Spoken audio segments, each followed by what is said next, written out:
time when the yatra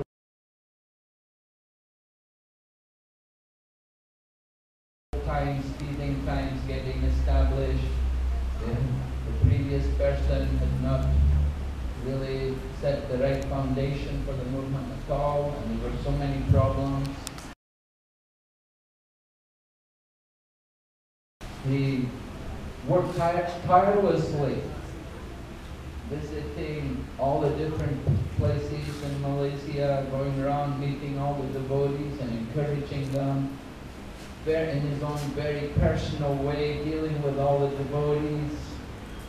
This is, of course, what endears him to so many people, that he's able, while he has such a big position and he carries so much responsibility, but at the same time he's always very personal. And so, of course, that's a very difficult thing to do. Many of the leaders in our movement, they have so much responsibility that they don't have time to hardly relate to other people. But His Holiness Jayapataka Swami Maharaj, that while he's one of the biggest leaders in the movement, he at the same time is always very personal, and he's always concerned and open to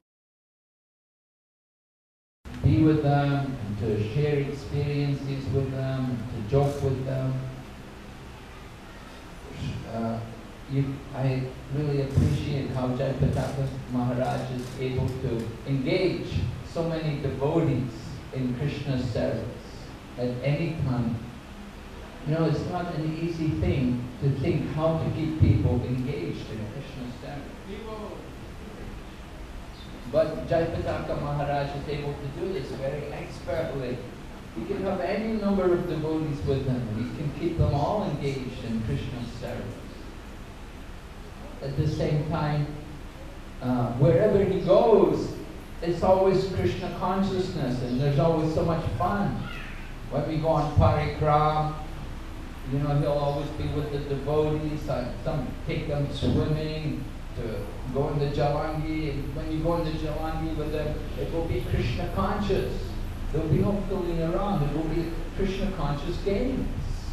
And when we go to the one temple in Navagrit Parikram, it's the temple of Gorgadharhar. It's the temple, the original deities of Vaninath, Vijayavaninath. The original Gorgadharhar deities. So Jayapataka Swami Maharaj, I remember every year you get the devotees to roll in the dust there. Actually it's all grass, it's a nice place to roll. And he will personally roll himself, you know, he'll lay down on the ground, he'll start rolling, and he'll say, this is what you have to do, you get the dust of the Dham.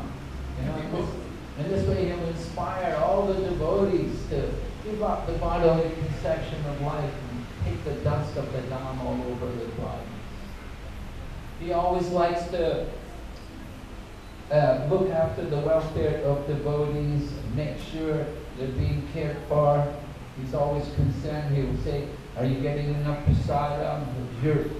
Are your staying arrangements all right? He's always concerned with the devotees, very personal. Sometimes we will see also Jayapataka Maharaj going through so many austerities himself, how he is constantly traveling, which is such a difficult thing to do, but still he continues to do it. Any time of the day or night, he could come walking in the temple. It used to be like that, and we never know what time he would come, even. Because his life is like that. It's 24 hours a day for the service of Krishna. So he's such a wonderful example. We can see he's got so many wonderful achievements.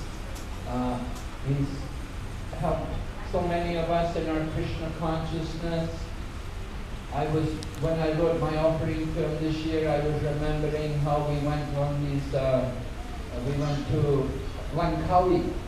There was the few days convention there in Langkawi, and we were swimming, and when Maharaj was out there swimming, he met two devotees. They said, please save us. We can't get back to the shore.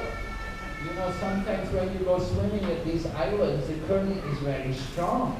And you get out, you go out there in the water, but it's very difficult to come back.